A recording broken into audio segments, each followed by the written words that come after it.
بسم اللہ الرحمن الرحیم۔ سورہ مائدہ، مختصر تعارف۔ سورہ مائدہ قرآن کی چوتھی سورت ہے اور کیونکہ یہ مدینہ منورہ میں نازل ہوئی اس لیے مدنی سورت کہلاتی ہے۔ البتہ یہ آیت الیوم اکملت لکم دینکم حجۃ الوداع کے موقع پر عرفہ کے دن مکہ مکرمہ میں نازل ہوئی اور سرکار دو عالم صلی اللہ علیہ وآلہ وسلم نے خطبے میں اس آیت کی تلاوت فرمائی۔ اس سورت میں 16 رکوع اور 120 آیتیں ہیں۔ مائدہ عربی میں دسترخوان کو کہتے ہیں۔ اس سورت کی آیت نمبر 114 میں یہ واقعہ بیان ہوا ہے کہ حضرت عیسیٰ علیہ السلام سے ان کے حواریوں نے یہ دعا کرنے کی فرمائش کی تھی کہ اللہ تعالیٰ ان کے لیے آسمانی غذاؤں کے ساتھ ایک دسترخوان نازل فرمائے۔ اس واقعے کی مناسبت سے اس سورت کا نام مائدہ یعنی دسترخوان رکھا گیا ہے۔ یہ سورت نبی کریم صلی اللہ علیہ وآلہ وسلم کی حیات طیبہ کے بالکل آخری دور میں نازل ہوئی ہے۔ اس کے کچھ حصے صلح حدیبیہ، کچھ فتح مکہ اور کچھ حجۃ الوداع کے موقع پر نازل ہوئے تھے۔ اس زمانے میں اسلام کی دعوت جزیرہ عرب کے طول و عرض میں اچھی طرح پھیل چکی تھی۔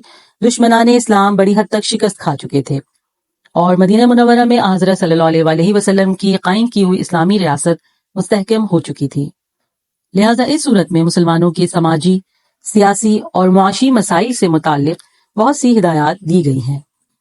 سورت کا آغاز اس بنیادی حکم سے ہوا ہے کہ مسلمانوں کو اپنے عہد و پیمان پورے کرنے چاہیے۔ اس بنیادی حکم میں اجمالی طور پر شریعت کے تمام احکام آ گئے ہیں، چاہے وہ اللہ تعالیٰ کے حقوق سے متعلق ہوں یا بندوں کے حقوق سے متعلق۔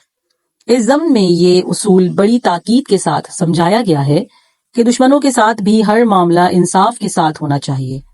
یہ خوشخبری دی گئی ہے کہ دشمنان اسلام کو اب اسلام کی پیش قدمی روکنے سے مایوسی ہو چکی ہے اور اللہ نے اپنا دین مکمل فرما دیا ہے۔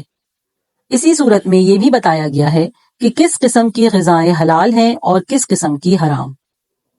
اسی سلسلے میں شکار کے احکام بھی وضاحت کے ساتھ بیان ہوئے ہیں۔ اہل کتاب کے ذبیحے اور ان کی عورتوں سے نکاح کے احکام کا بیان آیا ہے۔ چوری اور ڈاکے کی شرعی سزائیں مقرر فرمائی گئی ہیں۔ کسی انسان کو ناحق قتل کرنا کتنا بڑا گناہ ہے، اس کی وضاحت کرتے ہوئے حضرت آدم علیہ السلام کے 2 بیٹوں حابیل اور قابیل کا واقعہ ذکر کیا گیا ہے۔ شراب اور جوئے کو صریحی الفاظ میں حرام قرار دیا گیا ہے۔ وضو اور تیمم کا طریقہ بتایا گیا ہے۔ یہودیوں اور عیسائیوں نے کس طرح اللہ تعالیٰ سے کیے ہوئے عہد کو توڑا، اس کی تفصیل بیان فرمائی گئی ہے۔